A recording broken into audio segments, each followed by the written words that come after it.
ಸ್ನೇಹಿತರೆ, ಇವತ್ತು ನಾನು ಹೊಸದಾದಂತಹ ಒಂದು ಟಾಪಿಕ್ ಮೇಲೆ ಈ ಮ್ಯೂಚುವಲ್ ಫಂಡಿನ ಬಗ್ಗೆ ಟಾಪಿಕನ್ನು ಹೇಳ್ತಾ ಇದ್ದೇನೆ. ಮೊದಲನೇದಾಗಿ ನಾವು ಯಾವ್ಯಾವ ಮ್ಯೂಚುವಲ್ ಫಂಡ್ಗಳಲ್ಲಿ ಹೂಡಿಕೆ ಮಾಡಿದರೆ ಅತ್ಯುತ್ತಮವಾದಂತಹ ಆದಾಯವನ್ನು ಗಳಿಸ್ಬೋದು, ಲಾಭಾಂಶವನ್ನು ಗಳಿಸ್ಬೋದು, ಇದರ ಬಗ್ಗೆ ಒಂದು ಕಿರು ಮಾಹಿತಿಯನ್ನು ನೀಡಲಿಕ್ಕೆ ಇಷ್ಟಪಡ್ತಾ ಇದ್ದೇನೆ. ನಾವು ಮ್ಯೂಚುವಲ್ ಫಂಡನ್ನು ಆಯ್ಕೆ ಮಾಡುವಾಗ ಅಲ್ಲಿ ಹಲವಾರು ಆಯ್ಕೆಗಳು ನಮ್ಮ ಕಣ್ಣ ಮುಂದೆ ಇರ್ತವೆ. ಅವು ನಿಜವಾಗಿಯೂ ಒಬ್ಬ ನುರಿತ ಹೂಡಿಕೆದಾರನಿಗೂ ಕೂಡ ಕಗ್ಗಂಟಾಗಿ ಪರಿಣಮಿಸುವಂತಹ ಸಾಧ್ಯತೆ ಇದೆ. ಸಮುದ್ರದೋಪಾದಿಯಲ್ಲಿರುವಂತಹ ಈ ಬೇರೆ ಬೇರೆ ರೀತಿಯ ಸ್ಕೀಮ್ಗಳನ್ನು ಹೇಗೆ ನಾವು ಆಯ್ಕೆ ಮಾಡೋದು ಅನ್ನುವಂತಹ ವಿಚಾರವಾಗಿ ನಾನೊಂದು ಅಷ್ಟು ಮಾಹಿತಿಗಳನ್ನು ನಿಮ್ಮ ಮುಂದೆ ಇಡಲಿಕ್ಕೆ ಇಷ್ಟಪಡ್ತಾ ಇದ್ದೇನೆ. ಮೊದಲನೇದಾಗಿ ನಾವು ಹೂಡಿಕೆ ಮಾಡುವಾಗ ಮೊದಲನೇದಾಗಿ ನಾವು ಯೋಚಿಸಬೇಕಾದ್ದು ಏನಂತಂದರೆ, ಯಾವ ಫಂಡ್ ಹೌಸ್ ಅನ್ನು ನಾವು ಸೆಲೆಕ್ಟ್ ಮಾಡಬೇಕು ಅಂತ. ಇದರಲ್ಲಿ SBI ಮ್ಯೂಚುವಲ್ ಫಂಡ್ ಇದೆ, ICICI ಮ್ಯೂಚುವಲ್ ಫಂಡ್ ಇದೆ, ಆದಿತ್ಯ ಬಿರ್ಲಾ ಇದೆ, ಹಾಗೆಯೇ ನಿಪ್ಪಾನ್ ಇದೆ, ಆಕ್ಸಿಸ್ ಇದೆ, ಹಲವಾರು ಫಂಡ್ ಹೌಸ್ಗಳಿದ್ದಾವೆ. ಈ ಎಲ್ಲ ಫಂಡ್ ಹೌಸ್ಗಳು ಚೆನ್ನಾಗಿದ್ದಾವೆ. ಅದರಿಂದ ಫಂಡ್ ಹೌಸ್ಗಳ ಬಗ್ಗೆ ಹೆಚ್ಚಿನ ಯೋಚನೆ ಮಾಡದೆ ನಾವು ನೇರವಾಗಿ ಈ ಫಂಡ್ಗಳ ಬಗ್ಗೆ ಥಿಂಕ್ ಮಾಡೋದು ಉತ್ತಮ. ಈ ಫಂಡ್ಗಳಲ್ಲಿ ಬೇರೆ ಬೇರೆ ರೀತಿಯ ಇಕ್ವಿಟಿ ಫಂಡ್ಗಳಿದ್ದಾವೆ. ಮೊದಲನೇದಾಗಿ ನಾನು ಇವತ್ತು ಪರಿಚಯ ಮಾಡಿಸಿಕೊಳ್ಳಿಕ್ಕೆ ಇಷ್ಟಪಡುವಂಥದ್ದು ಇಂಟರ್ನ್ಯಾಷನಲ್ ಫಂಡ್ಸ್.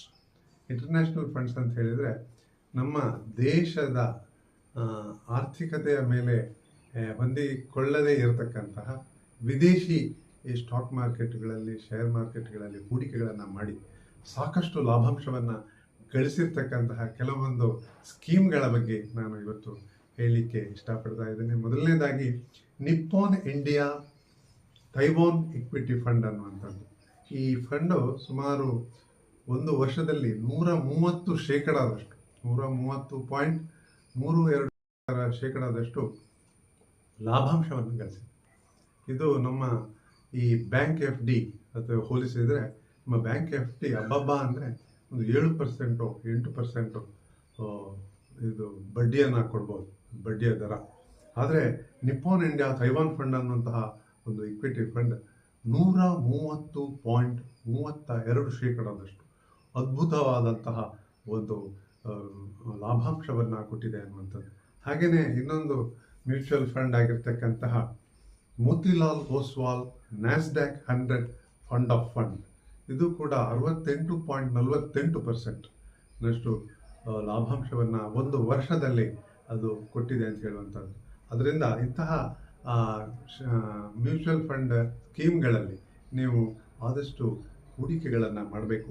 ಹಾಗೆಯೇ ICICI Prudential strategic metal and energy fund of fund, ಇದು ಕೂಡ 66.06% ಲಾಭಾಂಶವನ್ನು ಒಂದು ವರ್ಷಗಳಲ್ಲಿ ಅದು ನೀಡಿದೆ ಅಂತ ಹೇಳುವಂಥದ್ದು. ಹಾಗೆಯೇ ಎಡೆಲ್ವೈಸ್ ಗ್ರೇಟರ್ ಚೈನಾ ಫಂಡ್ ಅಂತ ಹೇಳಿ 40.45% ಲಾಭಾಂಶವನ್ನು ಕೊಟ್ಟಿದೆ. ಈ 4 ಫಂಡ್ಗಳನ್ನು ನೀವು ಆಯ್ಕೆ ಮಾಡಿಕೊಂಡು ಯಾವುದಾದ್ರೂ 1 ಅಥವಾ 2 ಫಂಡ್ಗಳಲ್ಲಿ ನಿಮ್ಮ ಹೂಡಿಕೆಯನ್ನು ಮಾಡಿದ್ದೆ ಆದರೆ ನಿಮಗೆ ಸಾಕಷ್ಟು ಲಾಭಾಂಶವನ್ನು ಪಡೆಯಬಹುದು ಅಂತಕ್ಕಂತಹ ಒಂದು ವಿಚಾರವನ್ನು ನಾನಿಲ್ಲಿ ಹೇಳಲಿಕ್ಕೆ ಇಷ್ಟಪಡ್ತಿದ್ದೇನೆ ಬಂಧುಗಳೇ. ಹಾಗೆಯೇ ನಾವು ಬೇರೆ ಬೇರೆ ರೀತಿಯ ಫಂಡ್ಗಳ ಬಗ್ಗೆ ಇನ್ನು ಮುಂದಿನ ವಿಡಿಯೋಗಳಲ್ಲಿ ನಾವು ಹೇಳಲಿಕ್ಕಿದ್ದೇವೆ. ಹಾಗೆಯೇ ಅನೇಕ ಆಯ್ಕೆಗಳು ನಮ್ಮ ಮುಂದೆ ಇದ್ದಾವೆ. ಇಕ್ವಿಟಿ ಫಂಡಿಗೆ ಹೇಳೋದಾದರೆ, ಇಕ್ವಿಟಿ ಫಂಡ್ನಲ್ಲಿ ಲಾರ್ಜ್ ಕ್ಯಾಪ್ ಫಂಡ್ ಇದೆ, ಸ್ಮಾಲ್ ಕ್ಯಾಪ್ ಫಂಡ್ ಇದೆ, ಮಿಡ್ ಕ್ಯಾಪ್ ಫಂಡ್ ಇದೆ, ಹಾಗೆಯೇ ಫ್ಲೆಕ್ಸಿ ಕ್ಯಾಪ್ ಫಂಡ್ ಇದೆ, ಹಾಗೆಯೇ ಮಲ್ಟಿ ಕ್ಯಾಪ್ ಫಂಡ್ ಇದೆ, ಹಾಗೆಯೇ ಬೇರೆ ಬೇರೆ ಇಂಡೆಕ್ಸ್ ಫಂಡ್ಗಳಿದ್ದಾವೆ. ಬೇರೆ ಬೇರೆ ರೀತಿಯ ಫಂಡ್ಗಳು ಸಾಕಷ್ಟು ಸಂಖ್ಯೆಯಲ್ಲಿ ಇರೋದರಿಂದ ಅವುಗಳಲ್ಲಿ ಯಾವುದನ್ನು ನಾವು ಆಯ್ಕೆ ಮಾಡಬೇಕು ಅನ್ನುವಂತಹ ವಿಚಾರವನ್ನು ನಾನು ಮುಂದಿನ ವಿಡಿಯೋದಲ್ಲಿ ಒಂದೊಂದಾಗಿ ಎಳೆಯಾಗಿ ಬಿಡಿಸಿ ಹೇಳ್ತೇನೆ. ಹಾಗೆ ಅದಕ್ಕೋಸ್ಕರ ಮತ್ತೆ ಇನ್ನೊಂದು ಏನು ಅಂತ ಹೇಳಿದರೆ, mutual fund investment is subject to market risk, so please read the documents carefully before investing ಎನ್ನುವಂತಹ ಒಂದು ಡಿಸ್ಕ್ಲೇಮರ್ ಇದೆ. ನೀವು ಯಾಕೆಂತ ಹೇಳಿದರೆ, ಯಾರೇ ಆಗಲಿ ಈ ಮ್ಯೂಚುವಲ್ ಫಂಡ್ಗಳ ಬಗ್ಗೆ ಸಾಕಷ್ಟು ಮಾಹಿತಿಗಳನ್ನು ನೀಡ್ತಾರೆ ಅಂತಾದರೆ ನೀವು ಮೊದಲನೇದಾಗಿ ನೀವು ಅದರ ಬಗ್ಗೆ ಸರಿಯಾದಂತಹ ಮಾಹಿತಿಗಳನ್ನು ಓದಿಕೊಂಡು ನಂತರ ಇನ್ವೆಸ್ಟ್ಗಳನ್ನು ಮಾಡಿ. ಯಾಕೆಂತ ಹೇಳಿದರೆ ಅಲ್ಲಿ ಮಾರ್ಕೆಟ್ ರಿಸ್ಕ್ ಅನ್ನುವಂಥದ್ದು ಇದೇ ಇರುತ್ತೆ ಅನ್ನುವಂತಹ ಮಾತನ್ನು ಹೇಳ್ತಾ ನನ್ನ ಈ ಒಂದು ಮಾತನ್ನು ಮುಗಿಸ್ತಾ ಇದ್ದೇನೆ. ನಮಸ್ಕಾರ.